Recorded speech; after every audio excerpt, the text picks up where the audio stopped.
Hello students, तो कैसे हो आप सब। मैं आशुतोष एक बार फिर से स्वागत करता हूं आपके अपने यूट्यूब चैनल एजुकेशन पथ पर।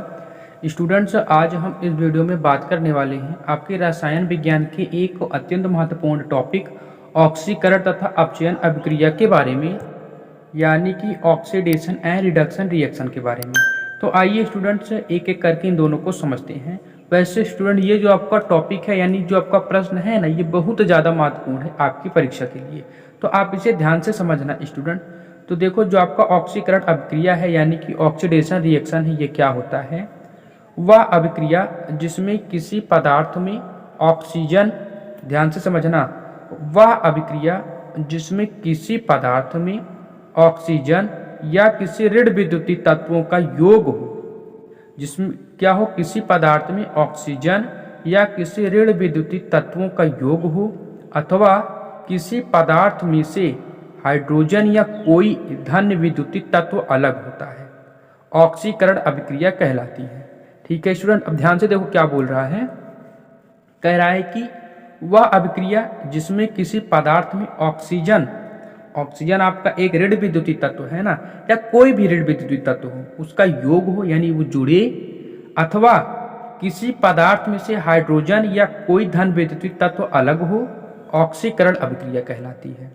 इसका उदाहरण देखो आप। अब इसमें देखो स्टूडेंट्स, देखो ये ऑक्सीजन है ना, इसके साथ अभिक्रिया कर रहा है तो क्या बना है, MgO, यानी कि अभी तक मैग्नीशियम में देखो ऑक्सीजन जुड़ा नहीं था, लेकिन इस अभिक्रिया के बाद जब उसका उत्पाद बनता है तो देखो इसमें MgO बन रहा है ना, यानी इस मैग्नीशियम के साथ ऑक्सीजन जुड़ गया है। तो इसमें ये क्या है, आपका एक ऑक्सीकरण अभिक्रिया है। देखो आपका ऑक्सीजन क्या है, विद्युत ऋणात्मक भी तो है ना, यानी कि आपने क्या पढ़ा था, ऑक्सीजन या फिर विद्युत ऋणात्मक तत्वों का योग हो तो वो ऑक्सीकरण अभिक्रिया कहलाएगा, या फिर किसी पदार्थ में से हाइड्रोजन या कोई धन विद्युतीय तत्व अलग हो तो वो ऑक्सीकरण अभिक्रिया होगा। दूसरा देखो आप, सोडियम में आपका क्लोरीन जुड़ा है यानी सोडियम क्लोराइड उत्पाद बना। अब ये भी देखो क्लोरीन क्या है, एक ऋण विद्युतीय तत्व है भाई, इस पर -1 का जो इस पे चार्ज होता है ना, आवेश होता है, तो ये आपका ऋण विद्युतीय तत्व है। तो यानी कि इसमें आपका क्या, ऋण विद्युतीय तत्व जुड़ रहा है, तो जब ऋण विद्युतीय तत्व जुड़ता है तो वो होता है ऑक्सीकरण अभिक्रिया। इसी प्रकार आप H2S का ले लो, ऑक्सीजन है, इसमें भी देखो स्टूडेंट्स, ये जो क्या H2S यानी कि जो सल्फर है आपका, इसमें से देखो H2O, H2 और ऑक्सीजन के साथ मिलकर यहाँ पे जल बना लिया है, यानी कि इस S के साथ जो आपका धन विद्युतीय तत्व यानी जो आपका हाइड्रोजन है वो अलग हो रहा है। आपने क्या पढ़ा था, जो आपको ऑक्सीकरण अभिक्रिया होता है उसमें हाइड्रोजन या फिर कोई अन्य धन विद्युतीय तत्व अलग हो तो वो ऑक्सीकरण अभिक्रिया कहलाता है। तो यानी कि स्टूडेंट, ये जो तीनों है ना आपके, ये आपके ऑक्सीकरण अभिक्रिया के उदाहरण हैं। तो आई होप, मैं उम्मीद करता हूँ कि आपको ऑक्सीकरण अभिक्रिया जो है ये आपको अच्छे से समझ में आ गया होगा। अब आप अपचयन अभिक्रिया यानी कि रिडक्शन रिएक्शन को समझो। देखो स्टूडेंट्स, ध्यान से समझना, ये दोनों अभिक्रियाएं बहुत ज़्यादा महत्वपूर्ण है, ध्यान से समझना। तो देखो स्टूडेंट, जो आपका अपचयन अभिक्रिया है ना, इसको हम इंग्लिश में बोलते हैं रिडक्शन रिएक्शन। अब देखो इसमें क्या होता है, वह अभिक्रिया, ये जो है ना आपका ऑक्सीकरण अभिक्रिया का जस्ट उल्टा होगा, ध्यान से समझना। वह अभिक्रिया जिसमें किसी पदार्थ में हाइड्रोजन या किसी धन विद्युतीय तत्व का योग हो, अथवा किसी पदार्थ में से ऑक्सीजन या कोई ऋण विद्युतीय तत्व अलग हो, अपचयन कहलाता है। इसमें क्या होगा, वह अभिक्रिया जिसमें कोई पदार्थ यानी कि किसी पदार्थ में हाइड्रोजन या कोई धन विद्युतीय तत्व का योग हो, उसमें क्या था, ऋण विद्युतीय तत्व का योग होता था, लेकिन इसमें धन विद्युतीय तत्व यानी हाइड्रोजन या कोई भी धन विद्युतीय तत्व का योग हो, अथवा किसी पदार्थ में से ऑक्सीजन या ऋण विद्युतीय तत्व यानी कि जो विद्युत ऋणीय तत्व है ये अलग हो, अपचयन कहलाता है। उसमें ऑक्सीजन यानी कि ऋण विद्युतीय तत्व जुड़ता था, लेकिन इसमें अलग होगा। ये सेम उल्टा होता है ऑक्सीकरण अभिक्रिया का।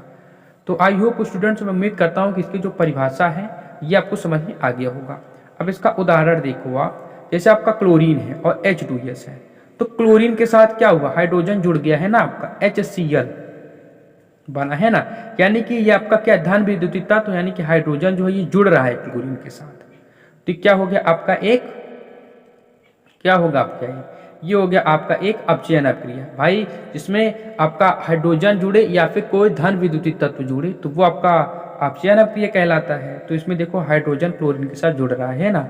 इसी प्रकार देखो इसमें भी देखो हाइड्रोजन जुड़ रहा है। कॉपर के साथ देखो कॉपर के साथ ये ऑक्सीजन हट के देखो इस कॉपर के साथ ऑक्सीजन भी हटा है। देखो इसमें दो तरीके से आप पहचान सकती हो। एक तो हाइड्रोजन देखो क्या हो रहा है, ऑक्सीजन के साथ देखो हाइड्रोजन जुड़ रहा है, तो यहाँ पे तो क्या हो गया, अपचयन हो गया। और साथ साथ देख रहे हो आप इस कॉपर के साथ देखो ये ऑक्सीजन जो है ये भी निकल रहा है।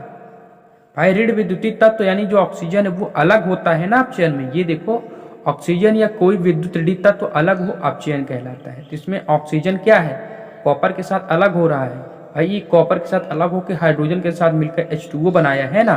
तो दो तरीके से पहचान सकते हो। एक तो आप इसको भी देख के बता दो कि देखो ये आपका जो ऑक्सीजन है ये अलग हो रहा है और दूसरा हाइड्रोजन जुड़ रहा है। तो ये क्या है, आपका एक अपचयन अभिक्रिया का उदाहरण है। तो आई होप स्टूडेंट्स, मैं उम्मीद करता हूँ आपको ऑक्सीकरण अभिक्रिया क्या है और अपचयन अभिक्रिया क्या है ये दोनों अच्छे समझ में आ गया होगा। साथ ही इसका उदाहरण भी आपको अच्छे से समझ में आ गया होगा।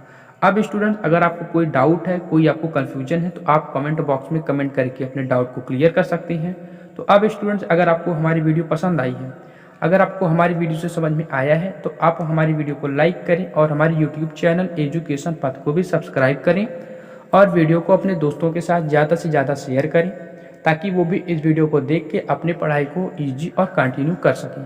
तो तब तक के लिए बाय स्टूडेंट्स, मिलते हैं नेक्स्ट वीडियो में ऐसे ही एक नए अत्यंत महत्वपूर्ण टॉपिक और वीडियो के साथ।